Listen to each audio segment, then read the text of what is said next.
In a previous video guide, we worked with a spiral style and we inserted some steps by going around a pole. So we define a pole, a pivot, a center, and then we just apply the new array here in Blender. So in this video, I want to continue and show you how you can create rails and rail and other elements of the spiral stair in this case. So for the handrail, I would go for a simple curve. So I would go here to add curve, and you should find here the spiral. And if you don't see extra curves, what you can do is go to edit preferences and go to the add-ons, search for extra and apply here extra curve objects. So you have some extras that you can use. And again, let's go back here to add curve, and you should see here now spirals. So also you have additional things that could help you in other type of modeling, and also profiles are really handy. But for this situation, I would go here with the spiral. First one, I'm going to be Archimedean, but you can always change it. So you have logarithmic, spheric, and torus. Now each one of these has its own parameters. The important thing is the height, because we need to go high, and here, for example, we have number of turns, and steps, it's about the quality of the curve, and some of these they can be scaled or even like flipped, etc, etc. But for this one, we need to do it is probably better the logarithmic, and you can always restore if you think you mess up too much. So let's go to logarithmic, and one thing that logarithmic has is the expansion, which is a really good tool. Let me show you here from the top. So you can see this goes like a spiral like this, but we don't want this to be expanded. We want to put the expansion to 0 so that it stays here on this radius. And also the radius, we need to enlarge it a little bit in order to match the radius of the spiral stair. And also the steps, probably I would go with well, 18 would be fine. And then the height should be the same of the spiral stair, so we can go like on the elevation view and just push it up. Now remember that this, then we need to move it up a little bit on the Z, because in the location here you want this to be about 1 meter or something like that, like 80 centimeters or 9 centimeters up, so that it can function as a handrail. This is going to be a handrail, and that's the rotation also. Let's go back on the top, and well, we cannot see much from here. You can see this is rotated like that, so we need to rotate around the Z so that this starts where the step starts, right there. So let's say 180 on the Z. Now if I change the Z, I can check if this is actually following the steps. You can see that is slightly going off here, so it's going a little bit down, so we need to fix that. And we can also try with the torus. We can change the torus, but also here you can see that it's not perfectly following the stair, so we may adjust these values a little bit and see if we can get it as close as we can to that actual curve that goes around. But also check it from the top. You can see it's going like strange. So let's go back to logarithmic. So by trying a little bit, you should find you should position this correctly. Just takes a little bit of time to make that go perfectly on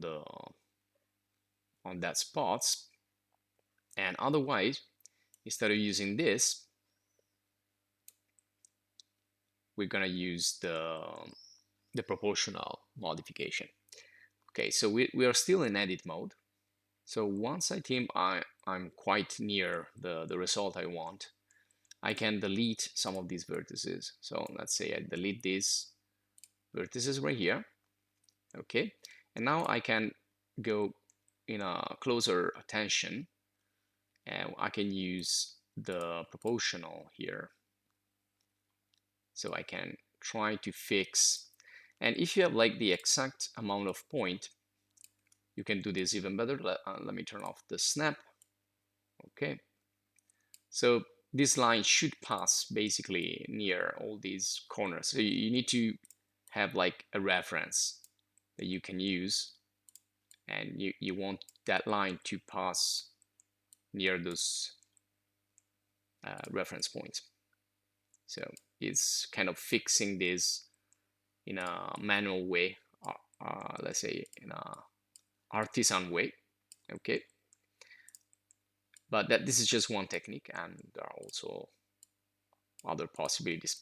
But anyway, once you get enough close to what you need, you can then turn this into a rail. So you just go in the curve, go to geometry, and just assign the depth. So this will be the first rail, and you can also adjust the resolution. Now these segmentations comes from the curve.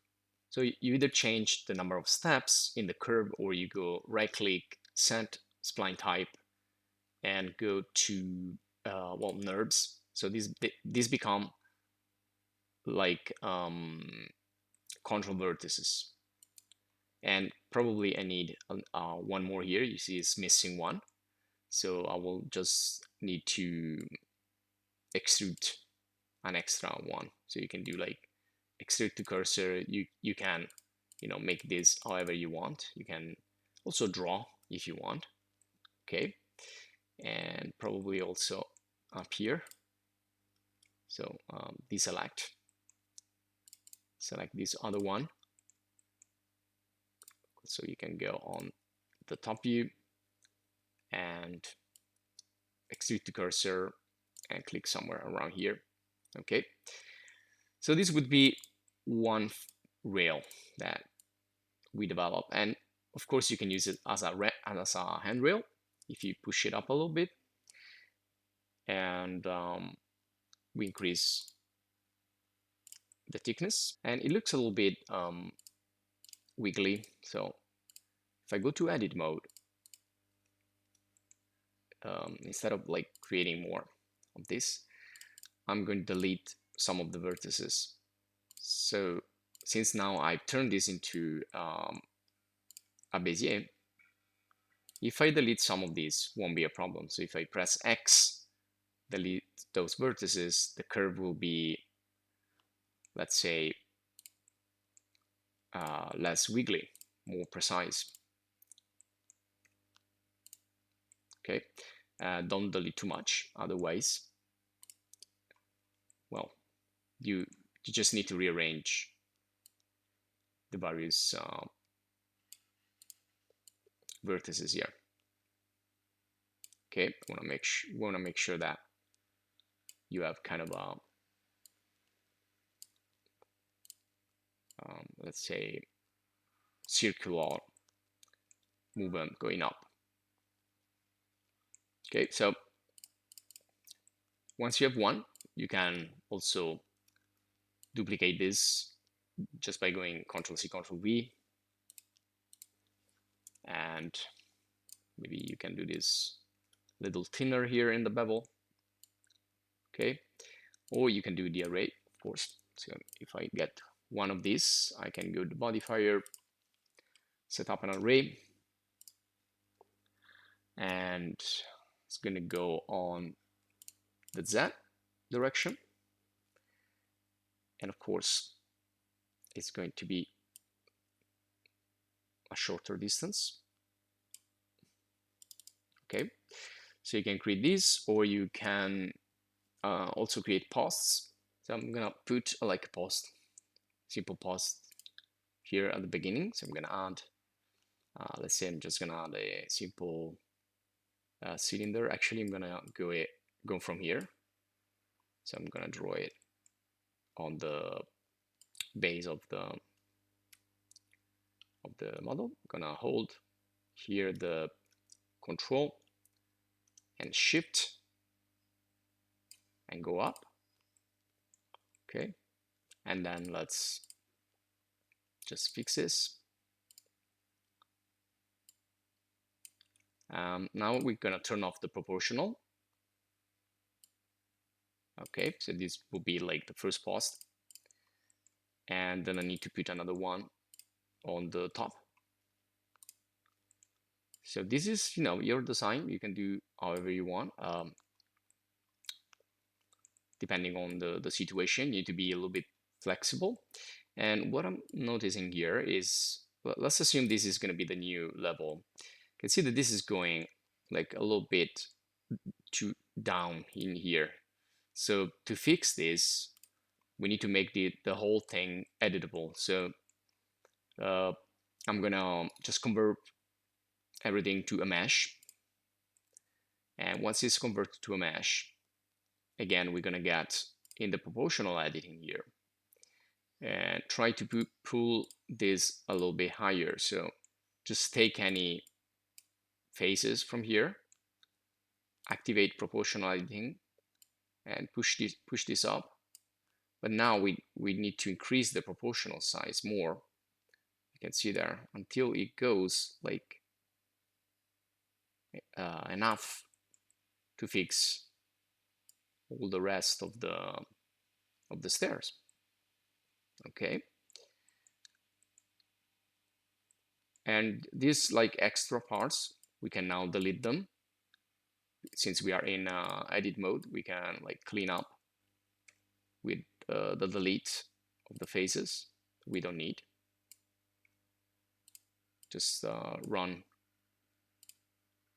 this more than. Okay, let me select the edges. X edges. Okay, just cleaning up. Edges won't be visible in the rendering though. And if I want to add some pickets, some balusters, again, we start from the top. Maybe I can reuse this. So if I copy this, Ctrl C, Ctrl V, I can now turn off proportional editing, remember. And now I can move it. Okay, let's say I want to make a snap to that. Well, we can be precise, we can be less precise depending on situation. So let's say I don't know if I want to put this on each step. So I either like position them manually one by one, or if I want to recreate the array, just gonna scale this down. Okay, and just put it here somewhere. And once I found the good position and size, well, in that case, I could just attach it to the original step, which was right here. So I'm just gonna join these two together with the Ctrl J.